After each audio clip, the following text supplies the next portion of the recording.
it's that level of authenticity and people recognizing the film as Mexican. To me, is a huge compliment. I'm very proud of that. ¿Quieres ir al gabacho? Se puede ver todo San Diego desde acá. Está por allá. ¿Has ido? Todavía no. Amigos de Spoiler, hoy estoy muy feliz, estoy acompañado de George Nicolás, quien nos va a platicar sobre una historia bastante corta, pero que a todos nos puede pasar. Hi George, how are you? Hello, Mihael. Very good. How are you? Fine, and you? Well, George, uh, what is the real challenge of telling a story in 30 minutes or less? Well, so Límite, as you said, it is a what you would call a short film, but it's on the longer side. So we actually, the version that played it in Shorts Mexico is 37 minutes. And we found this length to be perfect for telling our story, but challenging in terms of getting it seen by people and getting it programmed by festivals. Just because the longer a short film is, the harder it is to find a spot for it, because it's a regular or an average short film is 12 to 15 minutes, and ours is twice or even three times that length. So a festival really has to love our film in order to program it, and it means a lot that Shorts Mexico found it worthwhile to show our film. But in terms of the challenges of telling a story in a short format, I think it just depends on the story and how ambitious you want to be. And for the story that we wanted to tell, this turned out to be the perfect length. Okay, talking about Límite is a story that may seem very common, but not for that very reason. It is easy to identify with. Is it a way to reach and connect with the audience, or maybe just a real story that had to be told? I think both. So when I found out about the real incident, it just stayed with me for a long time, and I knew that I had to express my feelings about this in some way, and this film is that expression.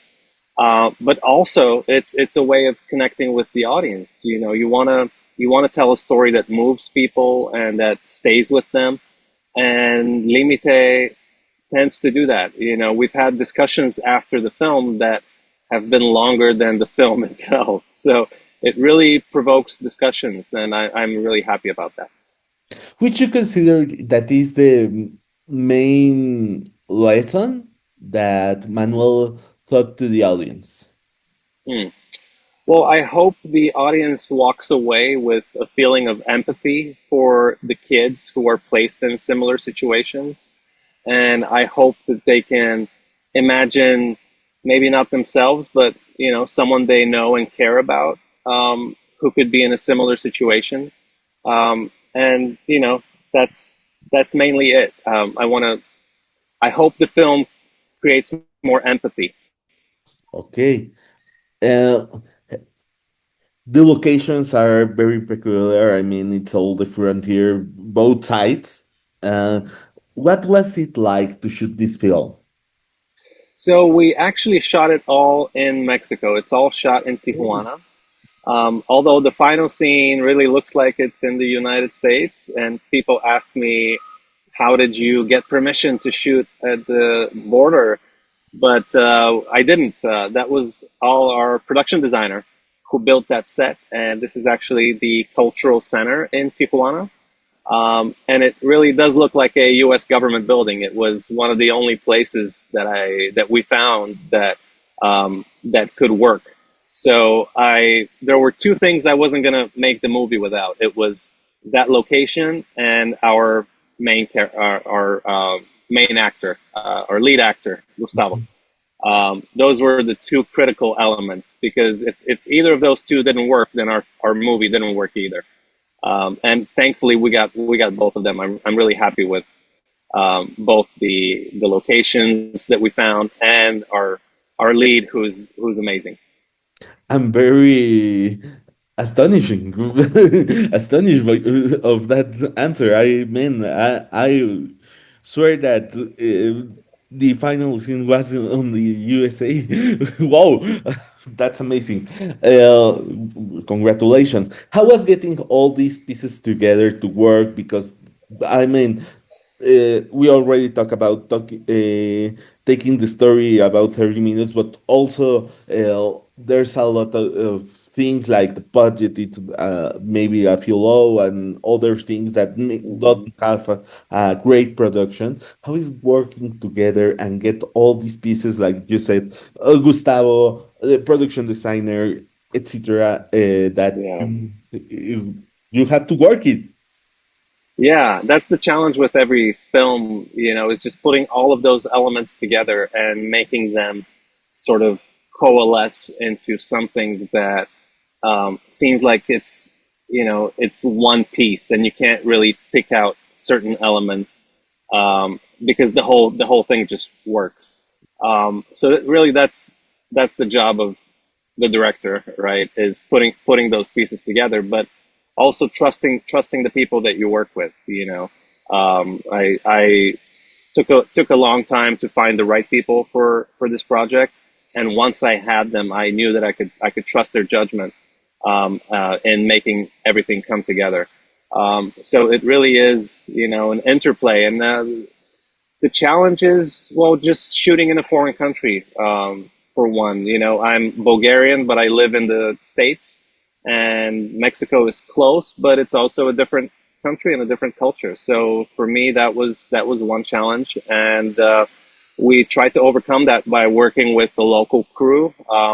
Everyone on the cast except Gustavo, our lead, is from Tijuana.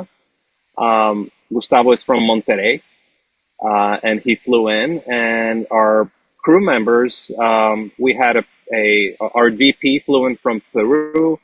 Our production designer is Mexican, but she lives here in Los Angeles.